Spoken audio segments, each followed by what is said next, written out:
Hey everyone, it's Sarah Jean here. I just wanted to do a quick video talking about One Book July because I just realized today that One Book July starts in a week, which is crazy because I had not thought really much about One Book July this year and I hadn't seen any posts until today, and I was like, oh my goodness, One Book July is in a week. So I wanted to talk a little bit about what I'll be using, which is a little bit up in the air. I've been using junk journals lately rather than traveler's notebooks, and that's because I've been at home for the last couple of months, and so I've been making a lot of things.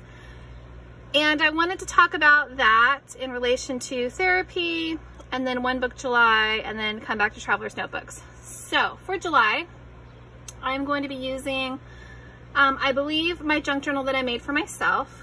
This is a junk journal. If you don't know what a junk journal is, it's basically a journal you make yourself by hand from scrapbook paper, papers you already had, literal junk, like my covers are made from food storage boxes usually. These all have fabric sewn onto them. I did a previous video showing another one that I had made for myself. They are super fun to make. They're a lot simpler than they look to make. This is really just a hodgepodge of fabric sewn onto the cover. And then as we go in, I've got patterned papers, old ledger papers, scrapbook paper, little fabric doodads and bits and bobs, and then lace, and it's really what I've loved making. It takes quite a bit of time to make these, surprisingly, but it's a lot of fun. And if you do it sort of pulling the papers, folding the papers, cutting the papers, making your signatures, you know, constructing your cover, it's a lot of fun and I find it very relaxing. I do have a new traveler's notebook coming, which is exciting because I don't think I've had a new one in, I don't know how long, a very long time. If you guys have watched my channel for any amount of time, you know that I usually have one at a time. I only ever have one of each size. So I do have an A6 from Apple Pig coming, and it's the first time I've ordered from them, and I'm very excited. It's been 4 weeks since I ordered. I believe it's shipping in the next couple of days, and so I should have it probably right after July's already started, but I'm pretty sure I'm going to be working in this anyways. But what I wanted to show you is, because I've sort of been making these as mental health therapy sessions for myself, I've been making a lot of these junk journals lately, and I've been giving them away and gifting them away, and I've been taking orders for them. And so I do have these 5 that I've made that I'm going to have in my Etsy shop. They're actually already listed. There were 6, but someone already snagged one. And they are very similar to this one that I made for myself. They're a little bit more refined. They do all sort of have a witchy, solstice, summer, tarot-ish theme to them. I've got 2 that are completely done in fabric on the cover, and then 3 that are very similar to the one that I showed in my last video. They're sort of a craft cover. They all have the reinforced spines with the lace and the rickrack and the buttons, which is all, well, some's vintage, some is new, some is stuff I've had, some is stuff I've been gifted. But I just wanted to show a quick peek of these because I can ship them out tomorrow or the next day after any order has been put in.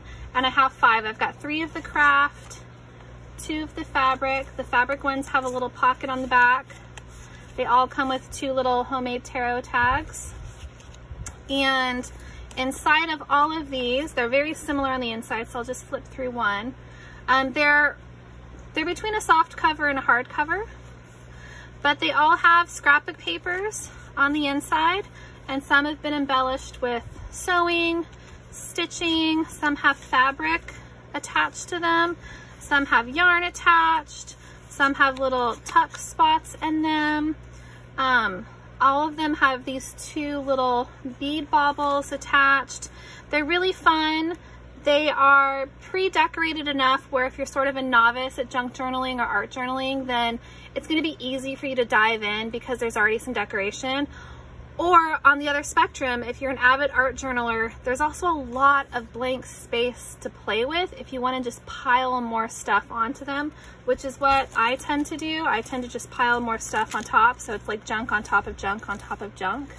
But it's so much fun because then you get this book that looks like this on the edge. And these already look like this on the edge. They're just so fun, and they're so filled, and they're so fluffy, and they're perfectly imperfect. They all have some of these little notebook pages, which are from 1938. This was from my husband's great-grandmother's 5-year diary that I recently refurbished. And so it's a lot of fun, and it's got some fun things in it, some fun aspects. They all have a little charm on the side, a little dangle. And they'd be great for One Book July if you're wanting to try something completely new, especially if you've never tried art journaling or junk journaling. It's a great jump off spot. So I do have these 5 available in my shop. The link will be down below. It's on Etsy. It's Willow Muck's Shop. So you should also be able to search for me. And hope everyone's having a fabulous June. I go back to work on Monday, which is a little daunting, but sort of knowing that I'll have a journal with me always makes me feel better. So I hope everyone else feels the same. Tag me in your One Book July videos. I haven't seen that many this year, so I'm really interested to see what other people are doing, if anyone else is sort of jumping into a completely different type of book than they usually use for One Book July. So let me know, and I will talk to you guys later. Love you guys. Bye.